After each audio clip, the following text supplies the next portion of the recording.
নিজেদেরকে আরও বেশি আকর্ষণীয় ও সুন্দর করার জন্য নায়িকারা বিভিন্ন ধরনের সার্জারির সাহায্য নিয়ে থাকেন। সার্জারির মাধ্যমে গায়ের কালো রং ফর্সা করা কিংবা নাক বা ঠোঁটের আকৃতি পরিবর্তন করা, এছাড়াও শরীরের বিভিন্ন অঙ্গের সার্জারি করে থাকেন জনপ্রিয় নায়িকারা। বলিউড বা হলিউডের তারকাদের এমন প্লাস্টিক সার্জারির খবর আমরা নিয়মিতই পেয়ে থাকি। তবে শুধু বাইরের দেশের তারকারাই নন, সার্জারির অভিযোগ রয়েছে দেশীয় তারকাদের বিরুদ্ধেও।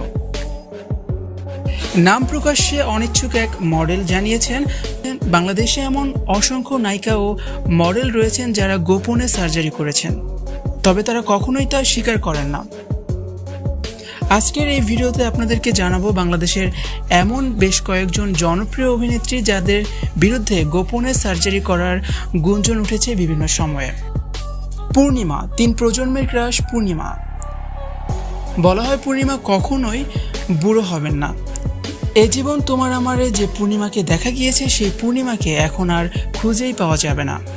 পূর্ণিমা এখন অনেক বেশি সুন্দরী, গায়ের রঙে এসেছে তার ব্যাপক পরিবর্তন। শেষের কয়েক বছর ধরে পূর্ণিমার এমন ব্যাপক পরিবর্তন লক্ষ্য করা যায়। পূর্ণিমার বিরুদ্ধে জোরালো গুঞ্জন রয়েছে, কসমেটিক সার্জারির মাধ্যমে সুন্দরী হয়েছেন তিনি। তবে পূর্ণিমা কখনোই তা স্বীকার করেননি, গুঞ্জন বলে উড়িয়ে দিয়েছেন সবসময়। মৌসুমী, প্রিয়দর্শিনী মৌসুমী, সুন্দরী এই নায়িকাকে নিয়েও একসময় গুঞ্জন উঠেছিল সার্জারি করার। 2011-12 সালের দিকে হঠাৎ করে মৌসুমীর সৌন্দর্য এবং শারীরিক গঠনের বেশ পরিবর্তন লক্ষ্য করা যায়। সে সময় গুঞ্জন ওঠে মৌসুমী বিদেশে গিয়ে ট্রিটমেন্ট করে অতিরিক্ত ফ্যাট কমিয়েছেন এবং সার্জারির মাধ্যমে আরও সুন্দরী হয়েছেন, যদিও এর কোনো প্রমাণ পাওয়া যায়নি। মৌসুমীকে বর্তমানে দেখলে বোঝা যায় দিন দিন বয়সের ছাপ স্পষ্ট হচ্ছে তার মুখমণ্ডলে। পপি, নায়িকা পপি শুরু থেকেই সুন্দরী। চলচ্চিত্রে অভিষেকের কয়েক বছর পরই হঠাৎ স্থূলাকার ধারণ করেন এই চিত্রনায়িকা। দিন দিন তার এই স্বাস্থ্য কন্ট্রোলের বাইরে চলে যাচ্ছিল। আস্তে আস্তে বাড়তি ওজন কমিয়েছিলেন তিনি। পপি এখন 90 দশকের নায়িকাদের মধ্যে সবচেয়ে বেশি ফিট। পপির বিরুদ্ধে একসময় গুঞ্জন উঠেছিল পপি গায়ের রং ফর্সা করার জন্য সার্জারি করেছেন। অপু বিশ্বাস, জনপ্রিয় চিত্রনায়িকা অপু বিশ্বাস। অপু বিশ্বাসের বিরুদ্ধে সার্জারি করার অভিযোগ সবচেয়ে বেশি।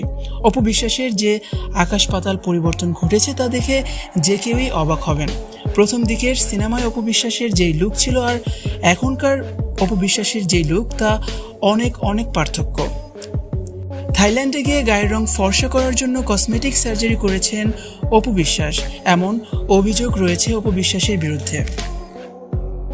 একটি ইন্টারভিউতে অপু বিশ্বাসকে মুখের উপর উপস্থাপক জয় প্রশ্ন করেছিলেন, অপু থাইল্যান্ডে গিয়ে সার্জারি করে গায়ের রং পরিবর্তন করেছেন। আগে অপু বিশ্বাসের গায়ের রং এত ফর্সা ছিল না। জয়ের এমন অভিযোগ অস্বীকার করতে পারেননি অপু বিশ্বাস। সত্যি যে তুমি যে ফর্সা হওয়ার জন্য যে তুমি থাইল্যান্ড থেকে ট্রিটমেন্ট করে আসছো, এবং তুমি কি এরকম রং ছিল তোমার কি আগে দেখি নাই আমরা? সে সময় বিব্রতকর একটি সিচুয়েশনে পড়ে গিয়েছিলেন অপু। এটা কি ন্যাচারাল? কি অত্যাচার! আপনি ছেলে মানুষের মেয়েদের এত খুঁটিনাটি দেখেন কেন? আপনার তো অভ্যাস খুব খারাপ। এছাড়াও অপু তার দাঁতেও কিছু পরিবর্তন করেছেন। এছাড়া অপুর পুরো মুখমণ্ডল একসময় ভয়ঙ্কর ব্রণে ঢেকে গিয়েছিল। ট্রিটমেন্টের মাধ্যমে অপু সেই সমস্যা কাটিয়ে উঠেছেন, আর এখন অপু বেশ সুন্দরী হয়েছেন, যে কারণে বিভিন্ন সময় অপু বিশ্বাসকে নিয়ে অভিযোগ উঠে থাকে। তো এই ছিল বাংলাদেশের এমন জনপ্রিয় কয়েকজন অভিনেত্রী যাদের বিরুদ্ধে বিভিন্ন সময় সার্জারি করার অভিযোগ উঠেছে, যদিও এই বিষয় নিয়ে কখনোই এই তারকারা মুখ খোলেননি বা স্বীকার করেননি।